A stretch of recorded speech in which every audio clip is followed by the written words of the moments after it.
Hey everyone, welcome to day 18. We're in the next part of Job. Just as a reminder, everything I say in these videos are my thoughts alone, not representative of any church body. I got a little bit of some stuff going on, so if I sound not great, that's why. I'm going to do my very best to not cough or anything crazy in this video. And still really excited about Job, so let's get into it. So in chapter 4, Eliphaz, one of Job's friends, it's already not going well, speaks. And so the first thing he does, he starts by saying, "Your words, Job, have uplifted many. Your words have upheld him who was stumbling. You have made firm the feeble knees. But now it has come to you, and you are impatient. It touches you, and you are dismayed." He's saying, Job, you upheld a lot of people, but now that affliction has come on you, you're dismayed. You're impatient. He's calling him a hypocrite. So pause and imagine this. You have to feel this stuff. Job has lost all of his wealth, from being the wealthiest man to having nothing. He has lost 100% of his 10 children. His wife has told him, curse God so you can go die.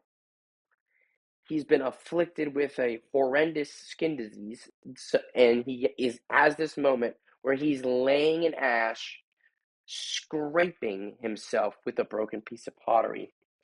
His friends sit with him in a beautiful week of empathy, but the first time that they speak, they call him a hypocrite.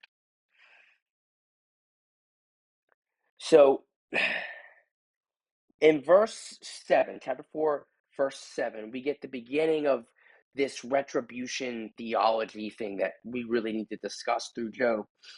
Remember, who that was innocent ever perished.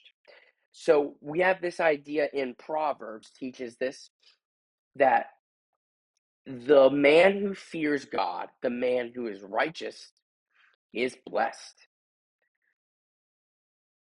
Look at Psalm 1, right?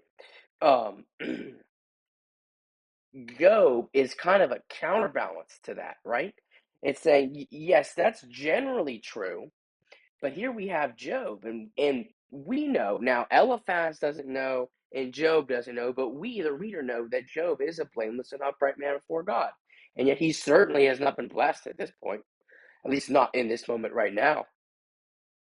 So we're kicking back this retribution theology to a certain extent. We're learning biblically that it is not 100% true that the life on earth is always great for the righteous and upright man. Life on earth is not always great for the wise man who fears God.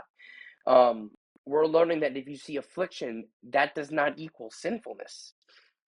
All right? So that's where we are in the beginning of chapter 4, and that's one of the most important things to get out of Job is this breakdown of retribution theology.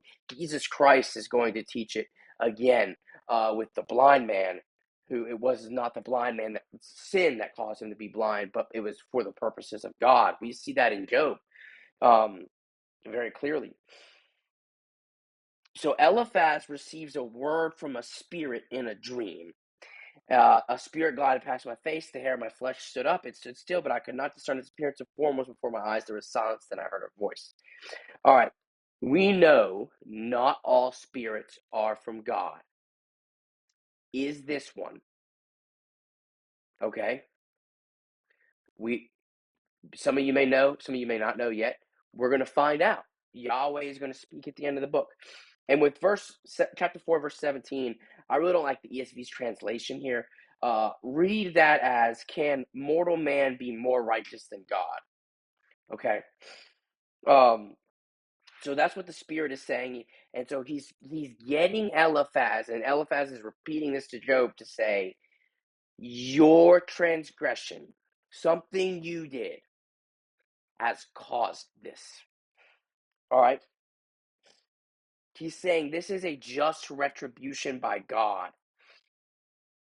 As we go through the end of chapter 4 and chapter 5, a lot of the things Eliphaz is saying sounds very biblical. He said, blessed is the one whom God reproves. So he's already said one super biblical thought. One thing we know biblically true is you cannot be more righteous than God. Another thing we know that's biblically true is blessed is the one who God corrects or disciplines. These are biblically true things being used in the wrong way. They're being used inappropriately. Who else do you know in the biblical story that likes to pervert truth? Just think about that for a second. And again, Eliphaz is asserting to Job that this is just and fair discipline from the Lord. In chapter 6, Job answers. He says, so he's saying, the punishment, Eliphaz says, the punishment you received balances out with your transgression. And Job says, okay, let's start here. Weigh my pain. Weigh my pain. If you could weigh my pain, it would be heavier than all the sand in the sea. He's saying, I hurt so bad. My pain is so immeasurable. And then you learn through this poetry. Again, poetry. So we're having, like, I hate to say it like this, we're having big feelings here. Prose can't handle this. He said that I might have my request. God, fulfill my hope. Kill me. Then his attention kind of turns to his friends. He said, he who withholds kindness from a friend forsakes the fear of the Almighty. Forsakes the fear of the Almighty means that they're not acting with wisdom. We remember Job is wisdom literature, and I postulate to you that throughout all wisdom literature, one unifying theme, and perhaps the unifying definition of wisdom, or not definition, but a unifying theme is that the foundation of wisdom is the fear of the Lord. He says, you who've withheld kindness from a friend, forsake wisdom. Like, you, my friends, withheld kindness from me. You don't need to tell me that this was retribution. And he says, my brothers are a treacherous torrent bed. They're not a place of rest for him. They're a treacherous and awful bed.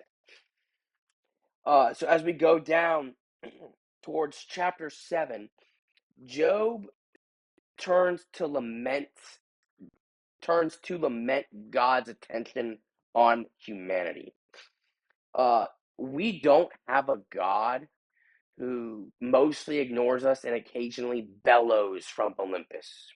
We have a God who's close, a God who draws near, evidenced most greatly when he tabernacled amongst us in the life of Jesus of Nazareth.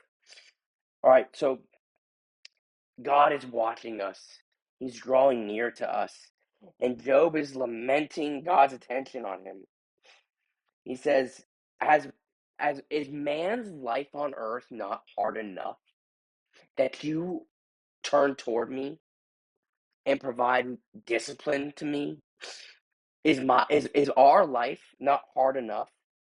Are our days not short enough? Our life is not breath that you have to torment us with affliction, God? And a lot of us, if you haven't felt this, you will eventually. You will eventually get to a place like, man, life's hard, and there's all these awful things that are happening to me or my friends, and God can. Why do you do this? Right? Remember, to Job, God is perfectly sovereign. All right? He says, I will not restrain my mouth. I will speak in the anguish of my spirit. So here we have a character in the Bible who's just speaking his pain poetically to the Lord, and he hurts. And again, he's saying, God, why are you putting your attention on me? Why can't you leave me be? What did I do that caused this affliction? Because my pain is so deep, so my affliction must have been so awful.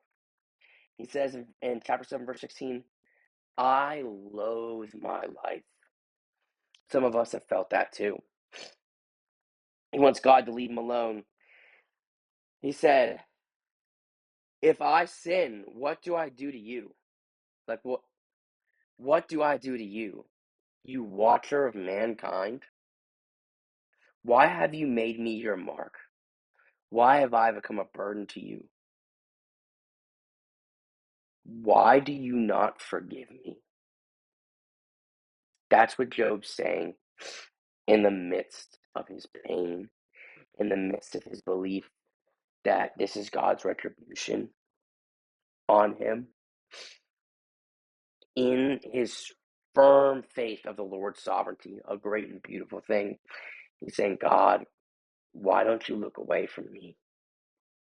I loathe my life. We need to feel these things and understand these things and learn these things from Job so that, okay, when we get there, we can be in the place of Job. And remember, we're getting towards the end. At the end, Yahweh will speak. Love y'all. May the grace of the Lord Jesus Christ be with your spirit.